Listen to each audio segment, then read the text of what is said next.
Salut à tous, moi c'est Tom et je suis ravi de vous retrouver pour une toute nouvelle vidéo sur 100% sport pour un débrief de l'actualité sportive. Aujourd'hui, nous allons parler de Roland Garros, nous allons parler du Critérium du Dauphiné qui vient de se terminer. Donc on va commencer tout de suite par Roland Garros.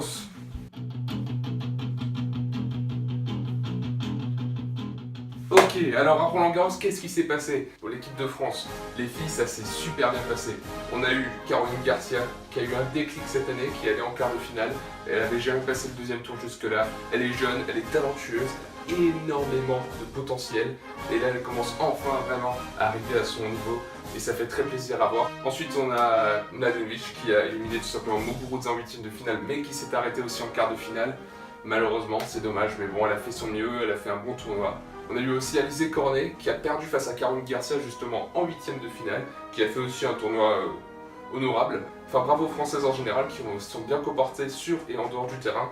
Les hommes, ça a été plus compliqué. Gaël Monfils qui a perdu, il s'est fait écraser en huitième de finale contre Wawrinka, qui ensuite ira en finale lui. Et ensuite il y a eu des polémiques hors du terrain, on l'a vu avec le bisou forcé, on l'a vu avec le refus de serrer la main à l'adversaire.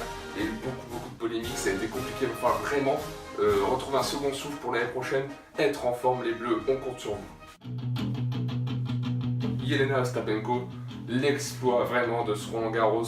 Jelena Ostapenko qui fait super plaisir à avoir joué, une fraîcheur, 20 ans et 2 jours, championne de Roland Garros, elle est 44e joueuse mondiale, l'an dernier elle était 251e joueuse, et là elle arrive, pouf, elle gagne Roland Garros face à Simona Halep. Elle se fait prendre un set face à Simona Halep, elle panique pas, elle revient, elle gagne. C'est très grande performance de sa part. Et qu'est-ce que l'avenir nous réserve avec elle? C'est peut-être la relève. Après Sharapova, Williams qui commence un peu à se faire vieille. Et aujourd'hui Ostapenko, peut-être qu'on peut espérer qu'elle va prendre la relève de toutes ces joueuses. Rafael Nadal, enfin la décima. 2005, 2006, 2007, 2008, 2010, 2011, 2012, 2013, 2014 et 2017 maintenant. Décima, 10 fois il a gagné Roland Garros. Quand on sait ce que c'est gagner un Roland Garros, quand on sait que les Français ils n'ont pas gagné depuis plus de 30 ans Roland Garros, c'était Yannick Noah en 83 la dernière fois, et bien là voilà, Nadal il arrive, il gagne, il détruit tout le monde. Aucun set concédé dans cette quinzaine. C'est un truc de dingue quoi. Il a fait ça seulement en 2008 et en 2010. Il a concédé seulement 35 jeux. Imaginez-vous, 35 jeux en 7 matchs. C'est comme s'il avait concédé 5 jeux par match. Et puis c'était pas des charlots quoi. Wawrinka numéro 3 mondial, 8ème, tombeur de Djokovic en 3-7. Il l'a laminé aussi en demi-finale. Enfin il a vraiment fait un très gros tournoi. Et bravo à lui, il n'y a rien à dire. Alors la question qui va se poser, c'est est-ce que Nadal rentre dans la légende qui devient le meilleur joueur sur terre battue qu'on ait connu de l'histoire? La question se pose parce qu'il y en a qui disent que c'est Björn Borg qui a gagné 6 Roland Garros et qui, on rappelle, était quand même face à des bons joueurs également. Il y avait Jimmy Connors, il y avait aussi McEnroe. Sur la fin, il a battu Lendl, notamment en finale, en 5-7. Donc, est-ce que Nadal est meilleur? Pour moi, oui. Björn Borg, c'est plus de 50 victoires et 2 défaites à Roland Garros. Rafael Nadal, c'est plus de 70 victoires et 2 défaites à Roland Garros. Donc déjà, il y a autant de défaites, mais 20 victoires de plus, parce que Björn Borg s'est arrêté plus tôt. Son dernier Roland Garros à 26 ans. Rafael Nadal, bon, il est plus âgé, et ça prouve aussi sa longévité, Rafael Nadal, ce qui est très important pour un joueur de classe légende. Et ça montre vraiment son niveau, et donc il est au-dessus pour moi, et pour moi c'est le meilleur joueur de l'histoire, sur terre battue.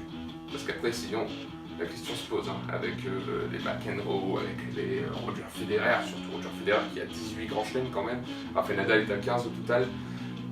En tout cas, on a eu quand même une génération dorée et on voit qu'elle n'est pas terminée, les vieux reviennent. Et là, on va avoir Wimbledon qui va être magnifique. On va voir comment se comporte Roger Federer. Allez, on passe à la suite.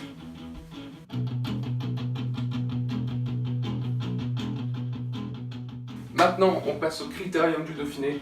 On a vu Fuglsang remporter sur la dernière étape, sur une étape de folie, le Critérium du Dauphiné. Il pique le maillot jaune pour 8 secondes, ça nous rappelle cette histoire avec Laurent Fignon qui perd le Tour de France pour 8 secondes. Et bien là c'est pareil, Richie Porte perd le Critérium, bon c'est quand même moins important, pour 8 secondes au profit de Jakob Fuglsang, 32 ans, qui est danois et qui n'avait pas gagné d'étape depuis 5 ans.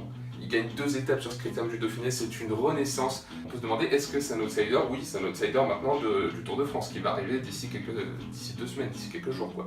Richie Porte a montré également qu'il était en forme, qu'il pouvait être candidat donc au maillot jaune. Chris Froome a eu plus de mal, il faut se rappeler aussi que Chris Froome, à chaque fois qu'il a remporté le Tour de France, il avait remporté le Critérium du Dauphiné avant. Et là, c'est pas le cas. Donc on va voir ce que ça donne hein, sur les routes du Tour de France. Romain Bardet, il a été pas très bien au début, puis il est monté en puissance au fur et à mesure. Ces 2 dernières étapes, vraiment, il rassure.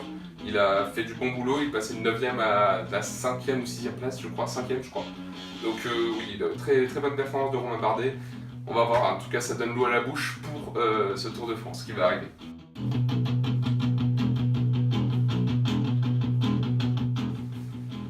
Petite info pour terminer, on a vu les Warriors qui ont battu cette nuit Cleveland et donc qui remportent la NBA 4 matchs à 1. Kevin Durant qui est élu MVP donc de cette finale. Ils ont pris leur revanche par rapport à l'année dernière où Cleveland les avait battus grâce à une remontée fantastique. Allez, c'est tout pour aujourd'hui, je vous dis à bientôt. On se retrouve très prochainement pour une nouvelle vidéo sur 100% Sport. Ciao.